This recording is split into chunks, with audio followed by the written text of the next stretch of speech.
po si Tricia Lepe at ito po ang aking aktibidad sa Pilipino. Kabanata 2, Wikang Pambansa o Wikang Akademiko. Ang kasaysayan ng pag-unlad ng wikang pambansa sa Pilipinas. Ayon kay Pangulong Manuel L. Quezon, sa alinmang bagay ay wala nang napakahalaga na tulad ng pagkakilala nila sa kanilang kaisahan bilang isang bansa at bilang isang bayan ay hindi tayo nagkaroon ng higit na pagkilala sa bagay na ito hanggat hindi tayo nagsasalita ng isang wikang pang lahat. Ito naman po ang wikang pambansa naman ay wikang pinatibay ng pambansang pamahalaan na ginagamit ito sa pamamahala at pakikipag-ugnayan sa mga taong sinakop nito. Ang kahalagaan naman ng pagkakaroon ng wikang pambansa ay ang bigkas ng pagkakaisa sa gisag ng pambansang pagkakakilanlan, kasangkapan sa pambansang pagpapaunlad, ugat ng nasyonalismo, kaluluwa ng bayan.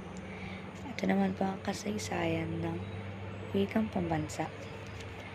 Ayon sa Saligang Batas ng Biak na Bato, ang Tagalog ang nagiging opisyal na wika ng Pilipinas. Konstitusyon 1935, Artikulo 15, September 3. Ang mga pangunahing wika naman ay bansa ay Tagalog, Cebuano, Ilocano, Hiligaynon, Bicol, Samar, Leyte o Waray, Pampangueño, Kamampangan, Pangasinan o Pangatnalao.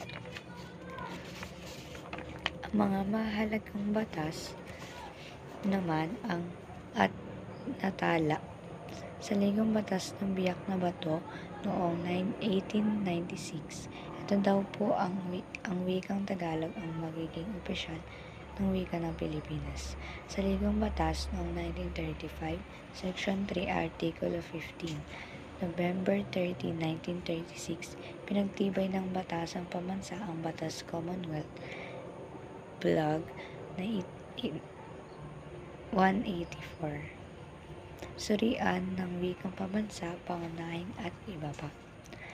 Mga nahirang nakagawad: Jaime C. Beira, Cecilio Lopez, Santiago Fonacier, Pilimon Soto, Felix Salas Rodriguez, Casimiro Perfecto, Haji Buto. Ito naman ang Tagalog, Pilipino at Pilipino.